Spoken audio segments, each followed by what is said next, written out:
ETO, 70 anos, sexo masculino, foi trazido ao PS por familiares com quadro de dispneia há 5 dias e, ao ser admitido no setor, apresentou síncope com queda da própria altura, evoluindo para uma parada cardiorrespiratória em fibrilação ventricular. Foram realizadas manobras de ressuscitação cardiopulmonar durante 15 minutos e desfibrilação com retorno do pulso em ritmo de fibrilação atrial. Segundo o relato de familiares, apresenta dispneia há 1 mês, associada a edema de membros inferiores. Refere piora do quadro com dispneia paroxística noturna e dispneia aos pequenos esforços. Em tratamento há 5 dias com levofloxacino 500 mg 1 vez ao dia.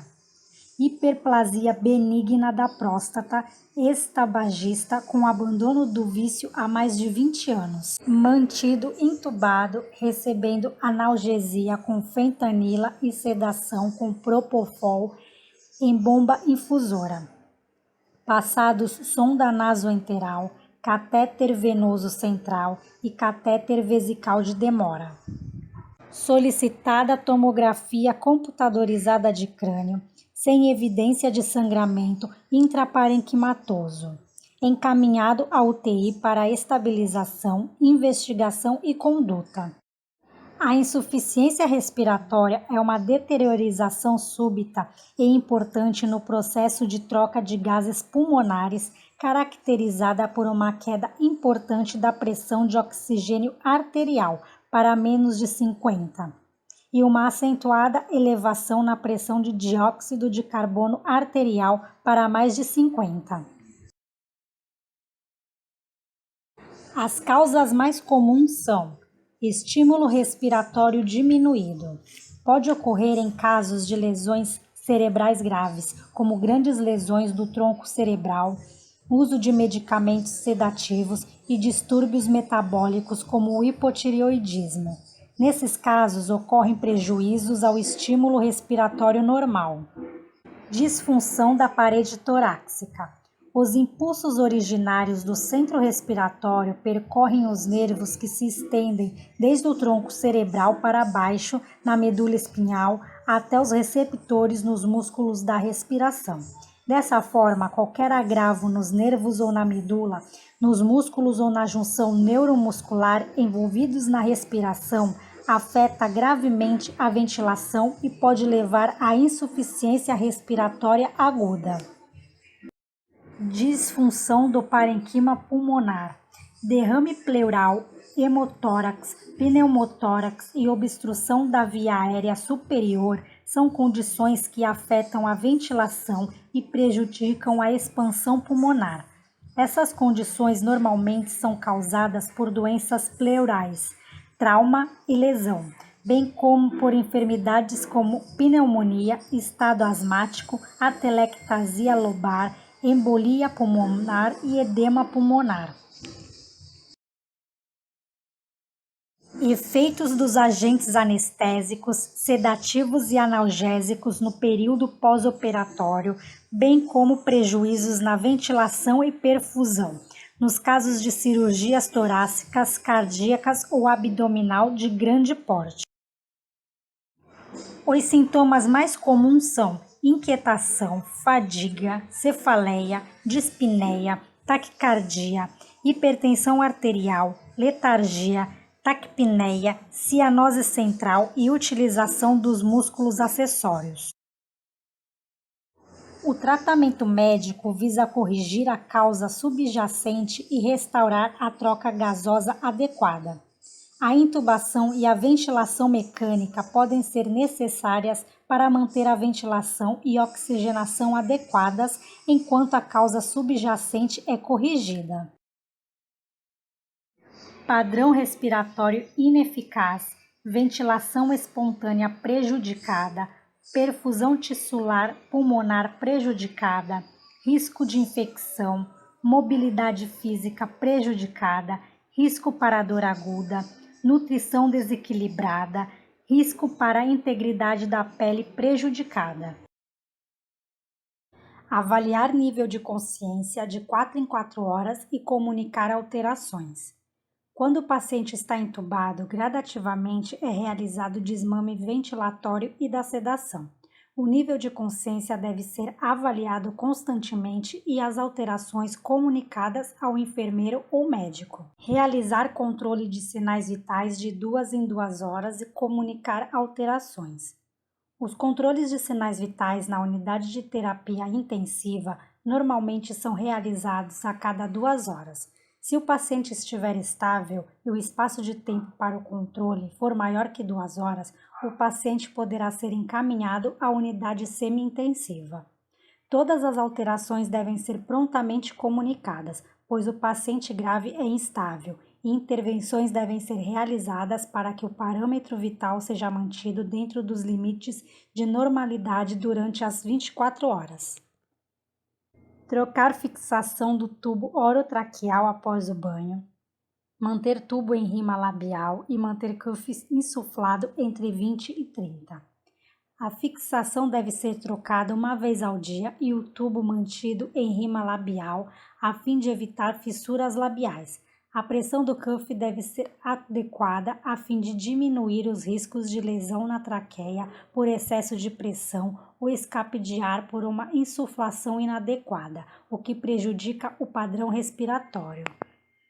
Instalar filtro umidificador na chegada ao leito. O filtro deve ser instalado a fim de umedecer o ar ofertado pela ventilação mecânica. Normalmente é instalado pelo fisioterapeuta, mas o técnico ou enfermeiro também podem instalar. Trocar quando saturado e de acordo com a rotina da instituição.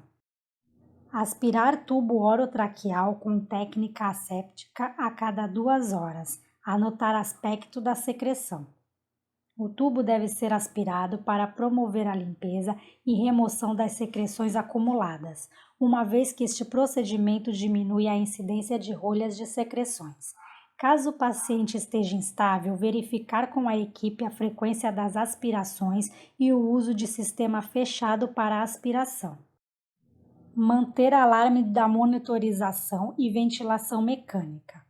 O paciente deve ser mantido sob monitorização constante, com os parâmetros mínimos e máximos regulados e com todos os alarmes ligados. Trocar fixação da sonda nasoenteral após o banho. A fixação deve ser trocada uma vez por dia para higienização externa da narina e para a promoção de uma fixação eficaz, evitando deslocamentos. Realizar higiene oral 3 vezes ao dia com solução asséptica bucal. Realizar banho no leito uma vez ao dia com sabonete líquido e em seguida hidratação da pele. Realizar curativo oclusivo em catéter venoso central com soro fisiológico a 0,9%, clorexidina em veículo alcoólico, ocluir com gás micropore ou com filme transparente. O curativo deve ser realizado a fim de minimizar o risco de infecção e proteger o catéter de deslocamentos. Realizar limpeza com álcool a 70% em conectores de catéter venoso central antes da administração de medicamentos. A desinfecção com álcool a 70% diminui o risco de infecção associada ao uso de catéteres venosos. Trocar equipos e conectores venosos a cada 72 horas. Os equipos e as buretas utilizados para a administração de medicamentos, bem como os conectores, devem ser trocados a cada 72 horas para diminuir o risco de infecção. Atentar-se para a infusão das drogas vasoativas e sedação. Trocar antes do término. O paciente pós-operatório imediato de cirurgia cardíaca apresenta um quadro importante de instabilidade hemodinâmica. Portanto, a troca de cada frasco ao término pode causar uma situação de emergência, como queda brusca da pressão arterial. Muitas vezes as drogas são preparadas em dose dobrada. Com a preparação em dose dobrada, a solução é administrada com a metade do fluxo em bomba de infusão. Por exemplo, se o paciente recebesse 16 ml por hora de noradrenalina na dose padrão, com a dose dobrada passaria a receber 8. Importante salientar que toda solução tem estabilidade de 24 horas em temperatura ambiente. No entanto, depois desse prazo, a medicação deverá ser trocada, independentemente da quantidade que ainda reste no frasco.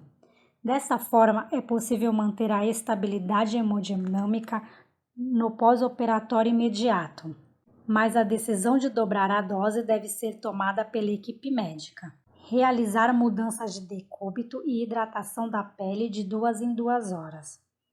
A mudança de decúbito é indicada para alívio da pressão nas proeminências ósseas, drenagem de secreções e líquidos. A hidratação corporal ativa a circulação sanguínea e mantém a pele hidratada e saudável. Instalar placas de hidrocoloide em região de proeminências ósseas. As placas protegem as proeminências ósseas e diminuem os índices de desenvolvimento de lesão por pressão. Trocar de acordo com a necessidade ou rotina da instituição. As placas devem ser instaladas na chegada do paciente ao leito da UTI, se as condições clínicas permitirem. Manter decúbito a 30 graus e grades elevadas. Observar e anotar aspecto e débito do catéter vesical de demora. Observar e anotar aspecto e quantidade das eliminações intestinais. Instalar meias elásticas, retirar antes do banho e reinstalar novamente. Manter o leito e o paciente em ordem. Manter o leito e o paciente em ordem propicia uma assistência multidisciplinar segura e livre de riscos. Bom, pessoal, eu espero que vocês tenham gostado. Deixem seu like, se inscrevam no canal. Obrigada e até o próximo vídeo.